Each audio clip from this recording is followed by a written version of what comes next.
4 weeks ago, Mark Masters' comedy tour came through Vail, and today I am happy to welcome back Mark Masters. Well, it's 2 additional comedians, because there's no better way to end your ski day than getting your yucks on at Vail Brewing Company. And we've got Nathan and Kate along with me here. Welcome, guys. Thanks for joining us again. Howdy. Thank you. Yes. Thanks for having us. Oh, absolutely.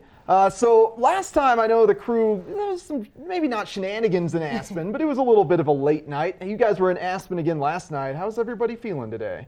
Feeling good. We're very mature. We went to bed at about 10:30 p.m. Okay. Yeah. Wow, that's impressive for comedians. That's impressive. Yeah, it's luckily, because it was still tough to get up this morning. I don't usually get up at 6:45.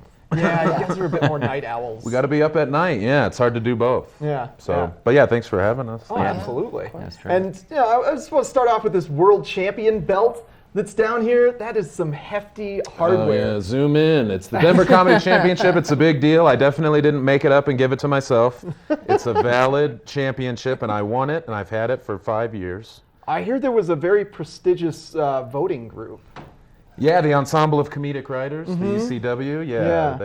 They awarded me the belt years ago, just to make sure that there was someone representing Denver properly. And so I do. I open a lot of car washes, car dealerships. Yeah. Well, those are the gigs you want. Hooters and whatnots. Yeah, I'll be there for the photo ops. And You get the free wings going. it's like being an Olympic athlete. I have to do a lot of public appearances in order to just kind of be out there for the brand of Denver comedy. Yeah. So. Are you making sure to wear a wrist guard when you're giving all the autographs? You really don't want arthritis. Well, I did not know that after the first couple days, but very quickly I got a guard. Yeah. Moving forward, so there wasn't any permanent damage. Yeah, that was a good call. You're good. Being a celebrity myself, you know about it. Yeah, You got autographs up here. Yeah, you got to preserve so that you can sign autographs for the next generation. Now, you've been in the game, Nathan, about 15 years, you 15 since I started, 15 years since I very first started. I've been in Denver since 2008, so almost 12 years in Denver. And then really focusing on comedy as my only job since 2012. Okay, so we got 15-year veteran, and then Kate, just about 3 years ago, you said you started. About so a 3.5 couple ends of the years. spectrum here. Definitely. Did you happen to see Nathan and you were like, my God, I got to get this world championship? Yeah, I mean, Nathan in the Denver comedy scene is a legend, so he's definitely a role model and someone that everyone looks up to. Yeah. I definitely remember going and seeing New Talent Night at Comedy Works and seeing Nathan on stage before I ever was brave enough to start trying comedy myself, and definitely feeling inspired by the big ups.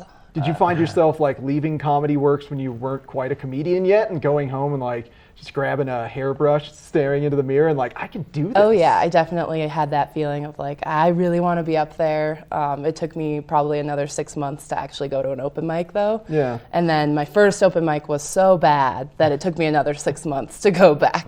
So definitely a longer process for me to get really into it. Yeah, but that's typical of most people's first time on stage. I mean, one, you're just instantly blinded by the lights we have in the studio, and then staring out at the people staring at you oh gosh. It's terrifying for sure. Yeah. Especially when it doesn't go well. It's just no. That was bad. But then that can feed your next routine with other jokes. Self-deprecation feels like such a good fallback. Definitely. Yeah. For sure. Yeah. I can't believe how funny she is for being so new, because it takes a while, for the most part, to really figure out, what you want to say on stage and how to say it. But yeah, you were funny right away. Thank you. It's almost like you were cheating. I feel like maybe she had somebody backing her. She might have a powerful group that groomed her. But no comment. I'm just jealous because my first few years were not full of success. It was rocky. Yeah, rocky start, but I figured it out. Okay. Well, you're world champion now. Exactly. You got to keep your head down and keep getting better. So you guys are at Vail Brewing Company tonight. 7:30. 7:30 p.m. Totally free show. Yep. Yeah. And that's still, we've got a lot of viewers in Niobrara. Yeah, just a quick shout out to our viewers in Niobrara, Wyoming. Pretty incredible county. It's only 5.5 hours from Vail, so you can have a nice hot lunch, get some soup, and then drive on into the show. You are the least populous county in Wyoming, but twice as big as Rhode Island. So thank you to all our viewers in Niobrara, Wyoming. We're excited about you.